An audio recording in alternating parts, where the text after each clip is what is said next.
Now I'm seeing some brothers. It is good to be back in the house of God and fellowshipping with each other. As the topic went out for this evening, the original topic is Women Thriving Above Maladaptive Behaviors Influenced by Maladaptive Core Beliefs. But my focus this evening is going to be on maladaptive core beliefs, and we'll go into it. I just want to say I am a bit out of my comfort zone, and I'll give you the little genesis or history of this. So in March of this year, I made a presentation through Jamaican Psychological Society's platform, and it was entitled Soar Queen Soar, Women Rising Above Maladaptive Core Beliefs. Out of that, an individual who was on the platform reached out to me and said, "Can you do this for the women in the ministry in which I lead?" And I said, "Sure."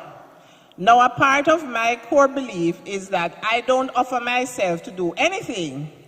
I believe that, yes, if your gift is good, people will reach out to you and invite you.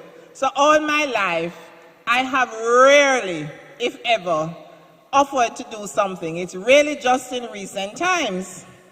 So as I pondered that experience, I reached out of my comfort zone to our president, our Women of Worth president, and offered to do the presentation for our women.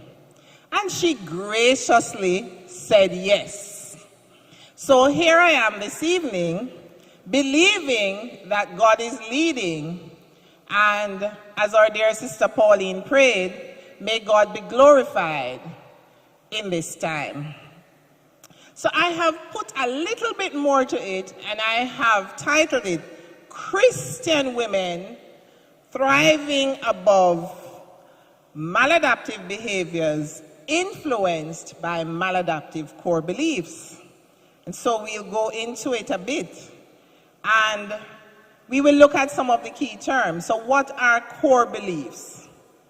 Core beliefs are those deeply held beliefs that we have that influence how we perceive and respond to the world around us.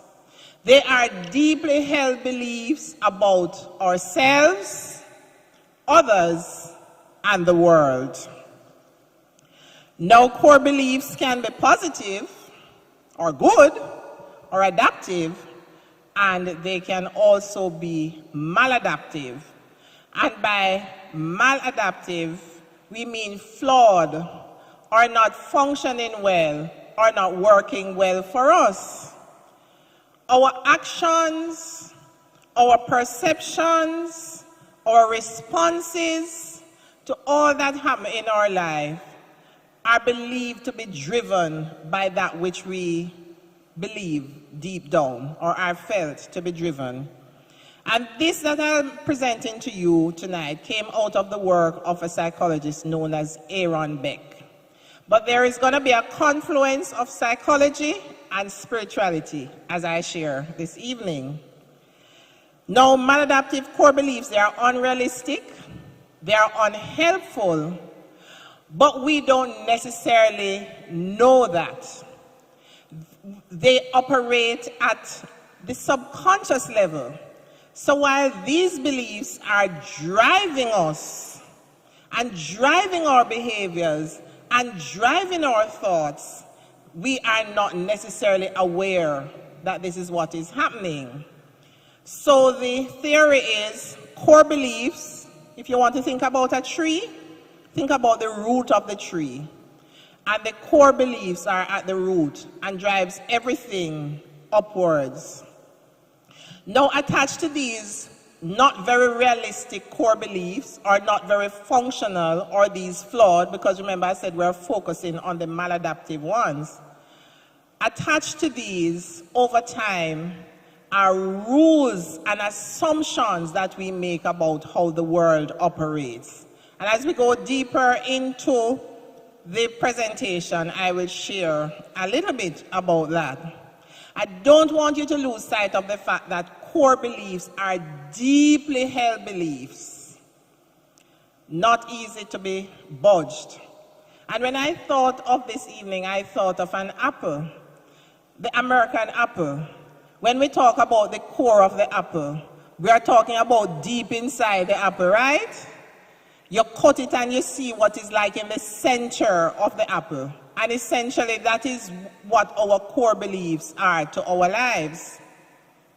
Now, Dr. Judith Beck, who is the daughter of Dr. Aaron Beck, whom I mentioned before, in all her research and studies, found that core beliefs generally fall into three categories: those of helplessness, those of unlovability, and those of worthlessness.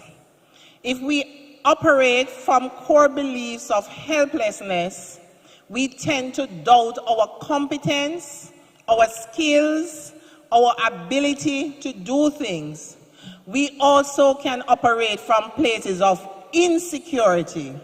And even sometimes in our relationships, whether they are intimate with our spouses, or with our friends, or our brethren, or at work, someone may comment that someone is insecure. And the person can be a Christian and still be insecure. So then, when we operate from core beliefs of unlovability, there is this fear that we are not worthy of love, that we will not achieve intimacy, that we will not achieve love, or we will not experience love. When we operate from the core belief of worthlessness, it impacts our beliefs about how we are intrinsically as human beings, how worthy we are, how valued and valuable we are, how valued and valuable our thoughts, our ideas, our opinions are. And believe me, there are many people in the world operating from those three main categories of maladaptive core beliefs. Now you might ask me, Sister Gardner or Sister Yvette, who can be affected by maladaptive core beliefs? Anyone can. Regardless of whether you are a person of faith or not, regardless of whether you work in the ancillary department or you are the head of the department, regardless of whether you hold the highest position in an organization or a country, or you are the bellhop, anyone can be impacted and operate from a place of maladaptive core beliefs, which, remember, we said are deeply held beliefs, but they are not helpful. So you may ask me again, so where do these maladaptive core beliefs come from? The truth is that it has been found that in childhood is where we form most of the beliefs about ourselves. And having formed those beliefs, we then develop the assumptions about ourselves, the world, and others. And it's almost like a self-fulfilling prophecy where our behaviors now confirm what we have believed. It is also believed that one's culture can affect or impact how their core belief develops. And it is also proven that even though the bulk or the major parts of our core beliefs, the major ones we hold, began development in childhood, during adolescence, they can be further reinforced, and even new beliefs can form that impact us as we go into adulthood. There is this theory in psychology. I'm not going to go into it this evening. It's called attachment theory, and it is basically describing the way an infant, a newborn, or an infant interacts with their caregiver, the type of bond that is formed between the child and the caregiver. And then there are different types of attachment styles. It is believed that some of the types, or at least 2 types, affect how one can begin to develop maladaptive core beliefs. So that bond between the caregiver and the child is one of protection, one of nurturing, one of teaching the child essentially how the world is to be viewed, whether the world is a safe place which will respond to his or her needs, or the world is not a safe place. As I said, that could be an entire session, so I'm not going into that, just mentioning how these maladaptive core beliefs can be formed. So, infants who did not have that kind of nurturing, consistent, supportive, bonding relationship with their mothers, or sometimes it's a significant other, usually a female, can grow up to be somewhat unstable in their emotions, somewhat displaying somewhat of maladaptive behaviors and harboring maladaptive core beliefs, because the essential belief is that the world is not a safe place and the world does not cater to me. I want to share with us some ways when we develop these beliefs, some ways how they manifest, and then I look at 2 examples with us, and then we look at what we can do if we are aware or become aware that even some of our own actions may be driven by these beliefs. So they can be manifested in areas like our self-worth, low self-worth, self-doubt, excessive need for validation. Everything we do, we want to hear well done, we want to be pat on the back, we want to be noticed, we want to be reassured, we want to be reinforced.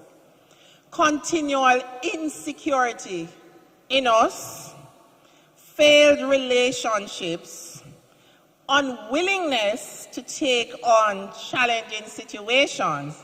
And you can see how someone who may be operating from a core belief of helplessness may be unwilling to take on challenging situations because I can't do it, I don't have the ability, I'm going to fail, so I'm not going to attempt it. They also manifest in the forms of people-pleasing, inability to accept compliments. Sisters, I believe a large number of us, as Jamaicans, I don't know about any other part of the world, if somebody compliments us and says, oh, you're wearing that lovely dress, do we readily say, thank you? Think about it. A lot of times we might say, you know an old dress? Or you know how long may have it? Or someone might say, oh, you did an excellent job of so-and-so. And we don't readily say thank you. We say, you know, I think I could have done a little better. Or we say, oh, but for the grace of God. It's all God, my sister. It's all God. Not willing to take on compliments that we are granted. Procrastination is another way that it manifests. Low moods, feelings of sadness, depression, anxiety, and other mental health disorders. Because think of someone who operates from a place of unworthiness, a core belief that I am not worthy, I am not valuable, I am not good enough. That's a very, very popular one. I am not good enough, or I am not as good as. Think of that individual who may be striving for acceptance and appreciation from the significant people in their lives, starting with their parent And they may get married, but it may translate to their partner. And when their worthiness is built up in someone, let me not say there, let me say us, because this has been a journey for me too. So when our worthiness is built up on someone outside of us, and we are not getting that sense that they think we are worthy and valued, we can then internalize that, and it can cause mental health problems, as has been known to cause.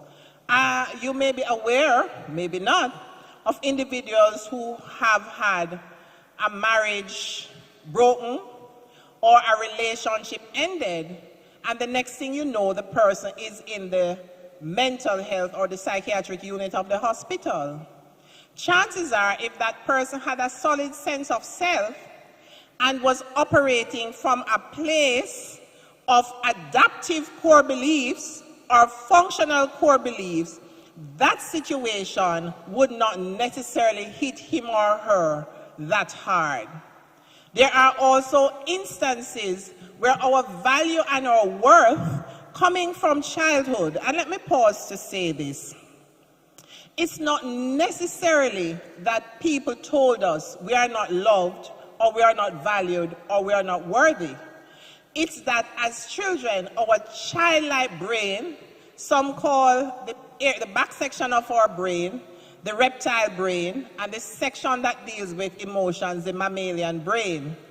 And the front section of our brains, which is called the frontal cortex, which has to do with perception, decision-making, judgment, reasoning, forming reasoned opinions or judgments, is not fully developed until we're about 23, 25, some say. So when a young child sees and interprets some messages communicated either verbally or non-verbally in childhood, that child absorbs those messages and forms a belief which becomes enduring. So I just want to say that when I say these beliefs are formed in childhood, it does not necessarily mean, although it can mean, that our caregivers have said and done things that have led us to think a particular way and to believe particular things about ourselves. I think I can pause here and share one example with you. Let me see if I have, all right. So I have told you most of the manifestations, but one that is also evident, which I have not listed here, is when we get into relationships, intimate relationships that are not nurturing, that are not helpful. So I have heard women repeatedly say, and maybe years ago I would have subscribed to that view that, boy, this person just unlucky. So women will say in public and otherwise that they don't have luck with men. Or men may say the same thing, that they don't have luck with women. Having studied, having read, having researched, I have come to the belief that it is not an issue of luck. It is a function to a large extent of how we view ourselves and by extension how we choose for ourselves. Sometimes we grow, sometimes we don't grow. But a pattern that is repeated, that has one common denominator, then that denominator has to be examined. And that is what the people who study like family psychology, relationship psychology, that is what they have found. That if we are going to attract differently, it starts with us in terms of what we believe and how we manifest. So I can go on now to sharing this example with you in terms of how a maladaptive core belief can impact an individual. So Mary, I'm going to use the names, Mary and Jane are two sisters, grown in the same house with the same parents. Mary always hears her parents and others speaking of how beautiful Jane is. So when they introduce Mary or talk about Mary, they would say, this is the bright one. Nobody ever said to Mary that she was not beautiful. But somehow, Mary internalized the message to say, I am the bright one. Jane is referred to as beautiful. I am not beautiful. And then the message might be reinforced by other messages which suggest that the beautiful girls will get the lovely guys. So Mary is the bright one, Jane is the beautiful one. Mary grows up excelling in school and all of that, but finds a great difficulty approaching or getting into relationships with men or thinking that her relationship will last. It was not until an incident, this is a therapeutic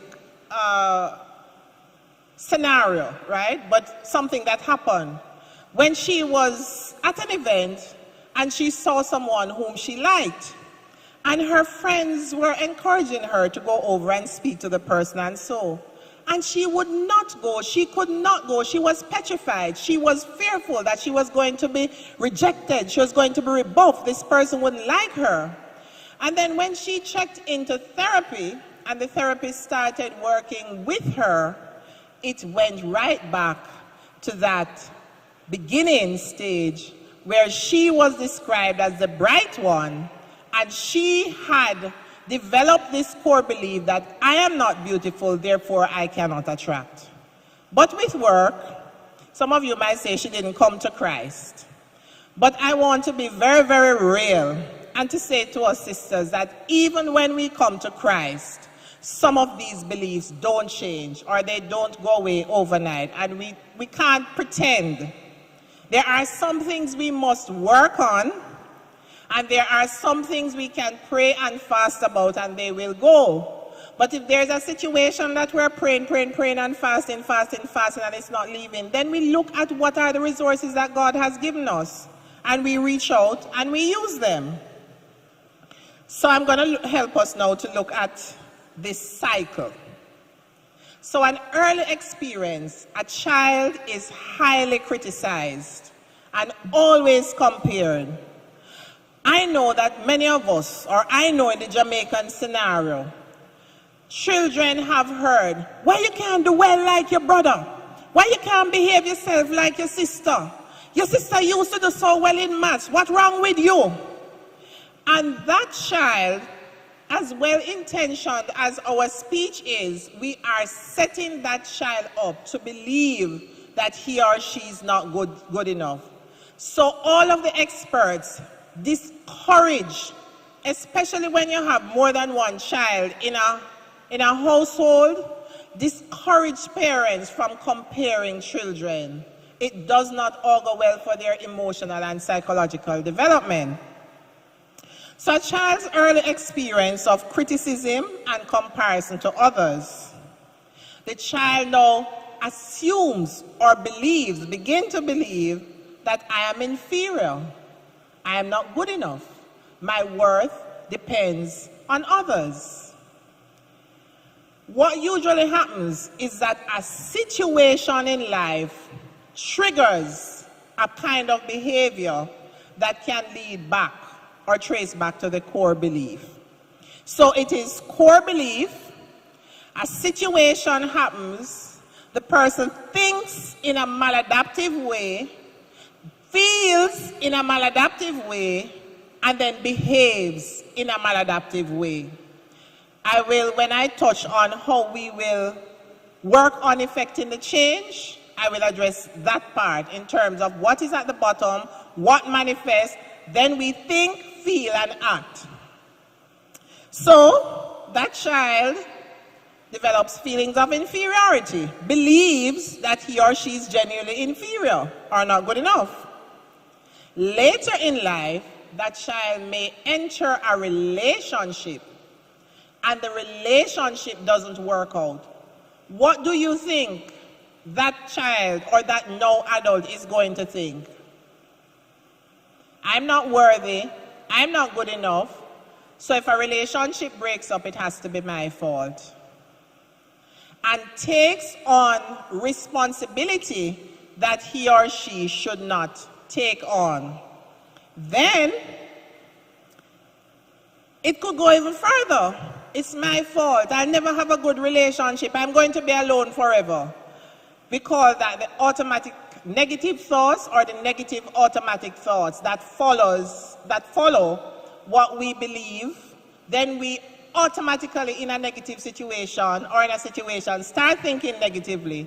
Now if somebody believes that I am stupid, it's my fault that the relationship ends, I'm going to be alone for the rest of my life. Because when we have these core beliefs and the negative thinking accompanies them, we usually think in extremes.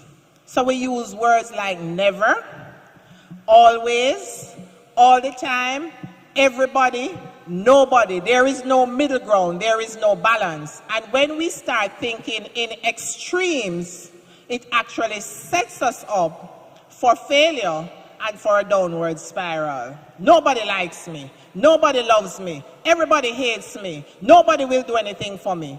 If I start saying that nobody will do or really believe nobody will do anything for me, then I'm going to behave in a way that nobody will do anything for me.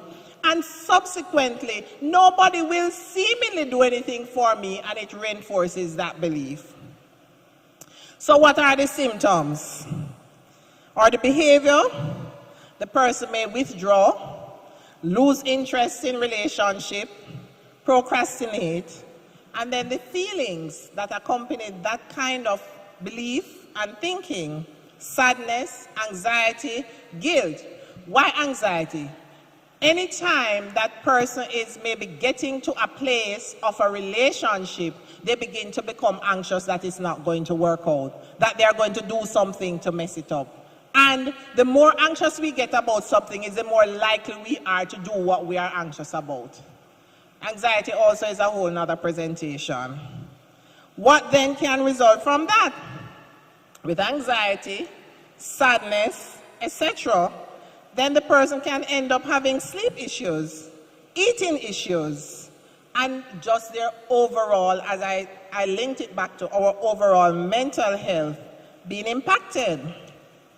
All right, I will look at this other example. I'll give you two more examples and then we'll go on to what can we do. So let us say Alyssa has a core belief that I don't count or I am not important. Everybody else counts. Everybody else is more important than I am. Alyssa then develops some assumptions. Remember what I said, core beliefs are our deeply held beliefs about ourselves, others, and the world. They go hand in hand. Alyssa then develops some assumptions about the world and others that might go something like this. Others' needs are more important than mine. I must wait until others are satisfied or others have their needs met before I can get mine met. My opinions don't matter. If I assert myself or if I'm assertive, people won't like me because I don't count. And then focusing on me is selfish. So if everybody else matters and I don't matter, I shouldn't focus on me, I should focus on the other people. And those beliefs, again, can go back to childhood.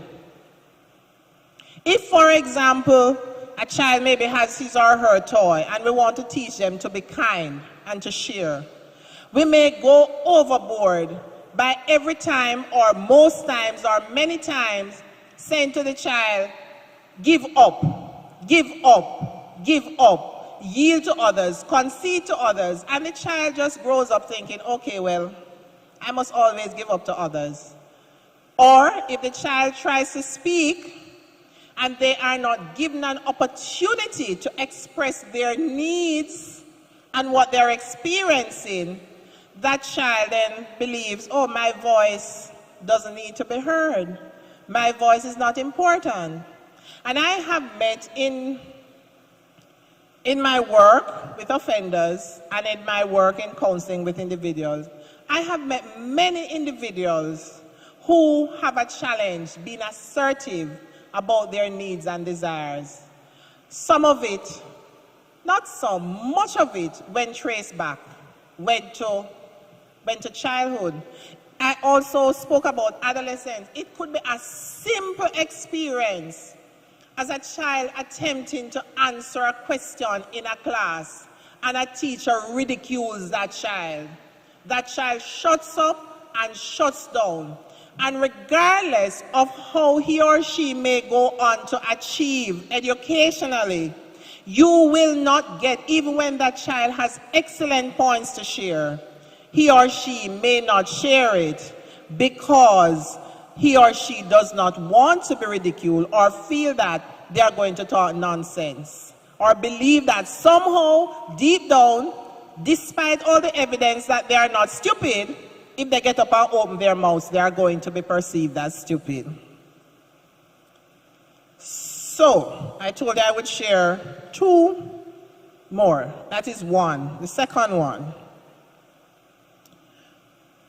Bobby grows up in a household where he has two sisters and a brother. The two sisters are twins. Bobby is from a different father, but his two sisters and brother are from the same father. Bobby's mother and stepfather has never said to him, "You're a different father and therefore you're different or you're less than." But based on utterances in the household, such as mother's readiness for children, and who mother was ready for or not ready for. So mother may have said that, "I was ready for the brother, so I should only have had two children." But okay, twins came, and that's all right. And Bobby, from a young stage, having heard that, worked it out, that since his step-parent and parent were ready for the brother, and since the others are girls, so they would want girls, then guess what? Who is the odd one out? Bobby. And Bobby begins to nurture that belief that he is less than. How does that translate? Bobby grows up, does well in school, goes on to university, becomes accomplished, but does not end up in good relationships. And in therapy, Bobby is able to come face to face with his belief that he never believed that he could or should have the best partners. So inadvertently, he reached out and reached for partners who were not complimenting him, neither emotionally, educationally, nor financially. And it was only when he was able to come face to face with the belief that I am not less than, I am not second best, I do deserve the best, that he was able to start changing things. Childhood. So I am at the final stage of the presentation. How do we challenge these maladaptive core beliefs, these unhelpful, these non-functional, these flawed core beliefs through which we come to see the world and to think and to behave? The first thing that it starts with awareness.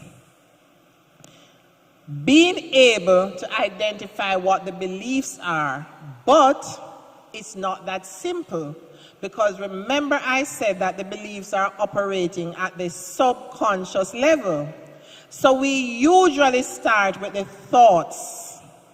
Remember the beliefs, there's an activating event or situation. From that situation, the beliefs begin to drive the thoughts. Like we saw earlier, I'm stupid, I'm never going to have a relationship. So what we begin to do is take note of our automatic negative thoughts and the responses we have to situations. We can then begin to keep what is called a thought diary. And a thought diary is not anything elaborate. It's just something where you write down your thoughts. What was the event? What were you thinking about the event? What happened? What were your thoughts? How did you feel? What did you do? And the more we begin to take note and to document that, the easier it becomes for us to see patterns in our behaviors. When we see the patterns, then we can begin to drill down to where, what is fueling or what has fueled these thought patterns and ultimately the behaviors. Once a person notices a pattern in their thoughts, they can start to explore the core beliefs that underlie them. Then, one of the things that is done in therapy is to invite the individual to challenge the negative thoughts. Is there proof that this way that you think is true? Could you think about it another way? What if you thought about it another way and you allow the person, and I mean if we're doing self-work, we begin to ask ourselves, I am thinking that I'm going to be alone for the rest of my life. Is there proof for this? Could I look at this another way? Could I look at this, for example, and think that that relationship breakup, I can look at the lessons I can take from that and now apply it to a different situation than thinking that, woe is me, I am doomed. So a major part of the work, because it's hard to challenge the core beliefs because they are so deep and deeply held. But when we begin to challenge the thoughts and to look at alternative thoughts, what flows from that is alternate feelings and then alternate behaviors. So there is a school of thought that as the behavior changes, so for example, the person who feels or felt all her life that she doesn't count, but she doesn't know that she's been fueled by a core belief that she doesn't count or her needs are not important. She just knows that she thinks that she mustn't speak up, and if she was to engage in self-care, it is selfish. So she begins to ask herself, what if I engage in self-care and it wasn't to the detriment of somebody else or others? What if speaking up meant that my needs are now heard and people will not necessarily pull away from me but respect me? And so I start speaking up a little, because the change is not one big change. It takes time, it's gradual. The beliefs have developed over time and are lodged there almost like cement. But how many of us know that water continually dripping on cement weakens it? Similarly, in effecting the change, as we practice, as we become aware and as we practice, starting with the thoughts which translate ultimately to the behaviors, that now feeds into the loop and we begin to have different core beliefs. So from a psychological or counseling perspective, the idea is never to go to challenge the core beliefs. It's to challenge the thinking, which will impact the feeling, which will impact the behavior. So instead of denying myself self-care, let's say I have that belief, instead of denying myself self-care and feeling guilty, I start to engage in self-care, and I realize that it feels good, and that I am not selfish. And so that goes to the root that, but I am important, I am someone of importance. And the cycle changes eventually. Remember I said at the beginning that I would take it from a psychological as well as a spiritual perspective. Sisters and brothers, do you know what the interesting thing is? The scripture actually speaks about the renewing of the mind. So the scripture speaks about our thoughts. So psychology is lining up with scripture. Let us look at Romans 12 verse 2. Anyone wants to find it and read it for us? Romans 12 and verse 2, I think some of us know it by heart. Be ye not, but be ye by the, and what comes from our minds? Thoughts. So, from a spiritual perspective, the cycle is one of awareness of our negative thoughts, our distorted views, and there is a whole area of this that I am also not touching that speaks about distorted cognition. Some of the kinds of thinking that flows from this, but there are names, each sets of thoughts, and we're not going into that this evening. One of them I kind of alluded to when I said that the person would take on the responsibility for the breakup of the relationship. So when we have maladaptive beliefs, one of the cognitive distortion is something called personalization. You attribute to yourself responsibility for things that don't go well, which are outside of you. That's just one of them. We're not going into them this evening. So we start with the awareness. We look at thinking differently, renewing of our minds, and Romans 12 verse 2 is a scripture. And then we look at the biblical truth of God's promises. And this is something that we will need to practice to do regularly, consistently, until the change comes. I want to remind us of this song by Lauren Daigle. I don't have all the words, but essentially in that song, she's a Christian singer, and she has a song that says, you say. So she says, when I say I'm weak, you say I am strong. You say I am loved. And she speaks in that song about the things that God says about her. And if you listen to that song of this Christian woman, it is one of struggle. So I don't want us to pretend that because we're Christians, we may not have some of these struggles. Sometimes we get slighted.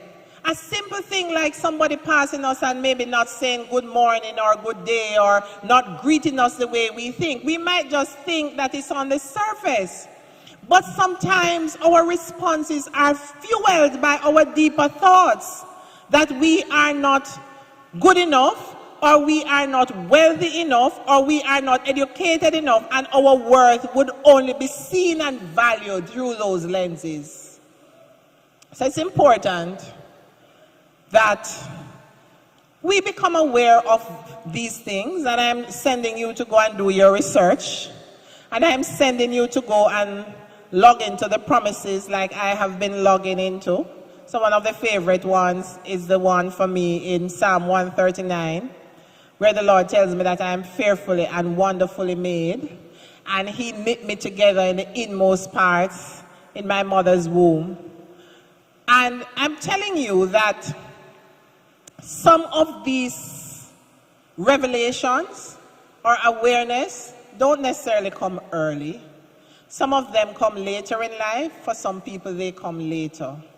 But if we were to do a maladaptive belief inventory, we may surprise ourselves to find that there are some maladaptive core beliefs in our lives originating in childhood that still drive some of what we do and end up making our relationships, our interpersonal relationships, difficult.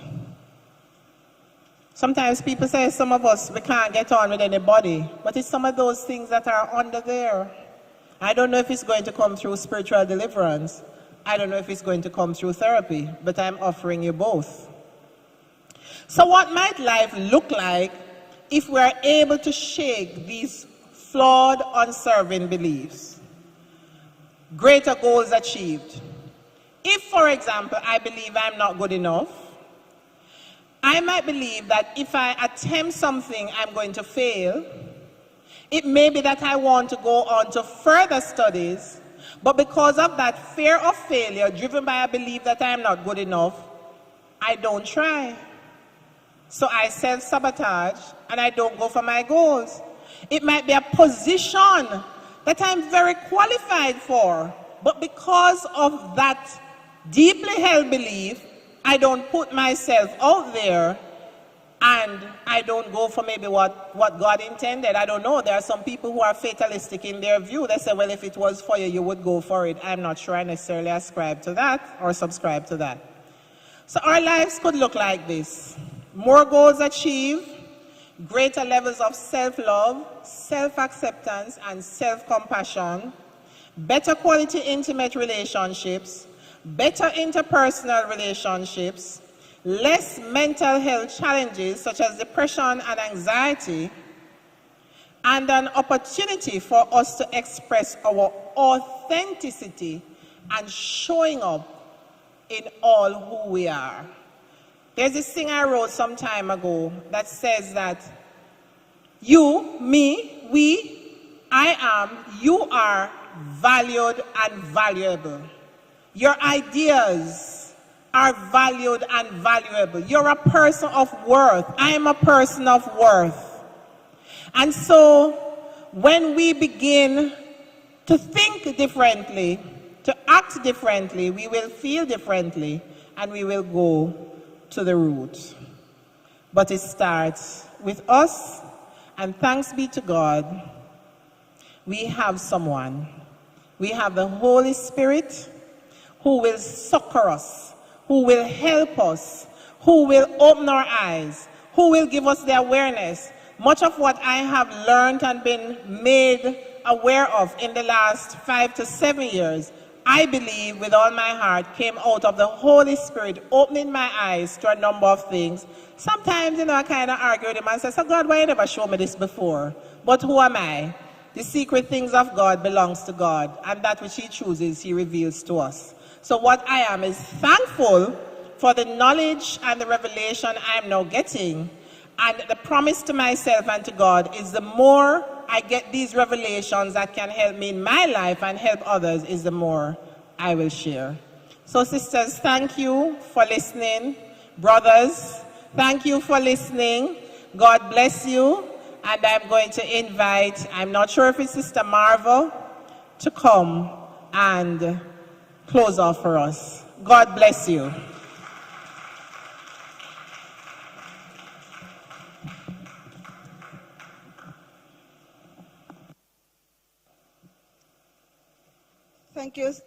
Thank you, Sister Yvette, for that awe-inspiring presentation. I was thinking that if we really, she encouraged us to challenge the negative core values that we